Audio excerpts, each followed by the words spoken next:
Are you unsure how to assist your new business team to leverage their true potential and write new business for your company? Stay tuned and I'll walk you through the growth team assessment and how you can use it to leverage high performance from your new business growth team.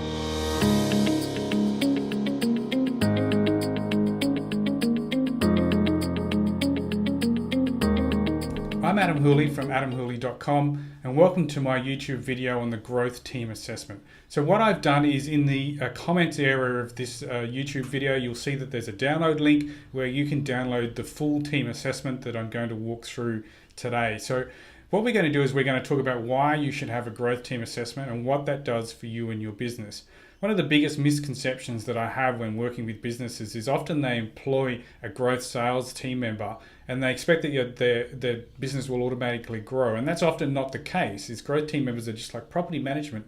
You need to train them, you need to upskill them, and you need to ensure they're performing all the way through the funnel. And if they're not, you need to be able to quickly identify those areas that you can help them perform. And that's what this growth team assessment is. It's kind of not a position description, but it is reflecting on things that are in the position description and getting you a better understanding on what they're doing and how they're engaging with the business. And what it's going to do is it's going to identify gaps, performance gaps, where you can then work with them to help upskill them so that they can better perform. So the more skilled they are in their role, then the more business they're going to write for you. So you're going to increase their efficiency.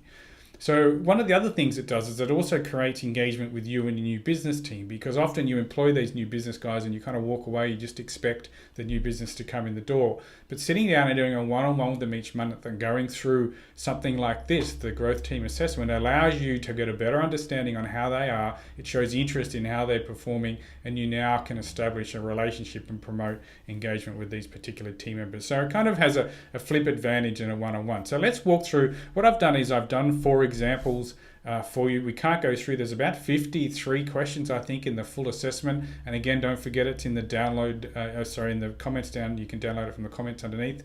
I'm just going to go through 4 examples today and explain to you why the questions are important. So let's go through example number 1. So what is the conversion rate from listing presentation to close? And what is the conversion rate from close to rented? So these are 2 key things. Now you may be monitoring these with KPIs and you may not be.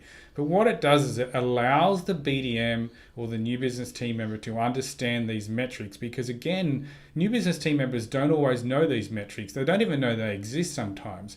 So it's about having these conversations and drawing these conversations to the surface. So for example, what is the conversion rate from listing to close? That means listing to a signed agreement.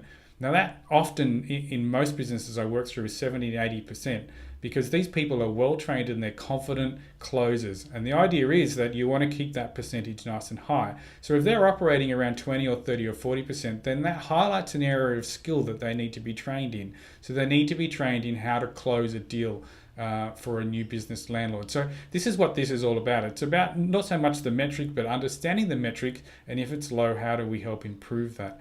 And the second one here, you'll see what is the conversion rate from closed to rented. So that's the next stage in the new business. So once you've closed and you've got a signed agreement, is that how quickly are they getting rented, and how many of them are actually pulling out and relisting with somebody else because you couldn't rent it quick enough. So this could be a different conversation depending on how your business is structured. If you've got a leasing team that's doing this separately, it's how's the connection between the growth team and the leasing team, or the growth team just walking away, leaving the leasing team to it, and they're kind of not getting it rented quick enough and you're finding it's lost. So again, we want that to be 100%, obviously, in all businesses. We want 100% of the properties that we write an agreement for leased. And if that starts dropping, or it's around 70 or 80 or 60%, then we have a disconnect in the process. So we need to iron the bugs out of that and make sure we get it right. So that's example number 1. So let's go through and have a look at example number 2. Now, example number 2, I've done these with the point of difference. So what's the point of difference in your business, and what's the point of difference in your competitor's business? One of the things that I see very common here is that businesses spend a lot of time embedding the point of difference into the systems and procedures for their property management team, and they really leave their new business team alone. Really, it's really important. They're at the front of your business, so they're the people that are actually selling your point of difference. Your property management team are the people that are actually delivering on your point of difference. So it's really important that your BDMs know what that point of difference is. And I'm finding it very common to go into businesses and finding that new business team members can't articulate what the point of difference of the business is. So again, we've got two questions here and they kind of go hand in hand. It's what's the point of difference in your business and what's the point of difference in your competitor. So again, they need to be doing research, whether it's mystery shopping or trolling their website or whatever it needs to be. But your new business people need to understand what your competitors are doing and what their point of difference is. So again, this is dragging this conversation to the surface so that you can now discuss this and get a better understanding on what they understand and what they don't. So then you can now upskill or you can work through this process to make sure they truly understand what the point of difference is and importantly how your team is delivering on that point of difference to your customers. Let's have a look at example number 3. What's the average commission of your business and what's the average commission of this particular new business team member? So this one tells a great story. And again, you may have a KPI on this, which is awesome. And if you don't, what it does is it allows you to understand why the difference between the two. So what you may find is that the commission in your business, average commission across your business is 8%. You may find the average commission for this particular growth team member is 7.5%. Now, what that's going to tell you is that they're quickly dropping their pants on commission when it comes to doing new listings. So where they're going in as part of the listing presentation, the potential new landlord is probably asking, do you drop your fees? And anticipating of getting the business, they're answering simple yes. They cross out, drop it 0.5% and say, I'll do this for you today. And that's often a tool that new business people use to get new business, and it can be quite successful. It's not particularly the tool that you want to encourage. So it's getting an idea on if you've got a new business staff member that's writing at 8% in line with your company average, and you've got one that's writing at 7.5% below your company average, then they're going to need some upskilling on how to train on value adding to these new clients rather than actually dropping fees. In fact, a good new business person can write an above average fee. So they could even be writing 8.5%. They can show so much value to a property owner. So this is the one on average commission. So it's again, we don't really care about the numbers. We want to know why there's a difference and why and how we can help our new business person actually upskill so that they can deliver on that better. So let's have a look at our final example with example number 4. So this one is how many contacts do they add to the database each week is the first one. And then how many contacts from that database do they ring each week? So there's two really important things here. So again, new business people need to be trained. You can't just employ a new business person and expect that they're going to bring new doors into your business. A lot of this terminology they don't really understand. So a lot of them don't really know they actually have to be going out and generating leads or where they come from. So if you find that this is only at 10 new leads a week going into the business, then perhaps they don't have a true understanding on where lead generation comes from and how they should be doing it. So this now opens the conversation and saying, well, okay, no, you should be putting 40 or 50 leads into our database every week, and this is how you get those leads. Is it because you're doing an online seminar collecting names and email address? Is it because you're door knocking? Is it because you're making phone calls? Is it because you're in your local community, going to your dry cleaners and your news agents or your schools and you're meeting people and grabbing business cards and things like that? So it's about having the assessments about drawing all these to the surface and having the conversation. And again, how many from your database are you actually getting on the phone and ringing each week?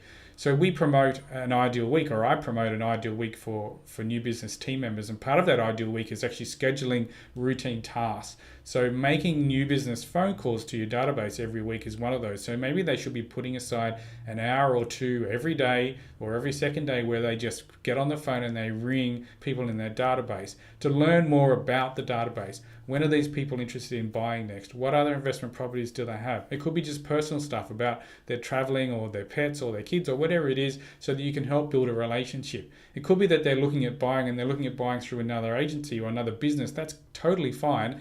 You can offer them rental assessments or market comparisons on all those properties they're going around looking at. And that starts building a solid relationship with your business. So when they do buy, regardless of what business they buy through, they bring the property straight back to you. So these phone calls are really important, and it's about understanding how many of those calls are they actually doing each week. And again, if that number's low, it's probably because they don't understand the scripts and dialogues around doing these calls. So it surfaces an opportunity where you can now upskill these people to actually be better at their jobs.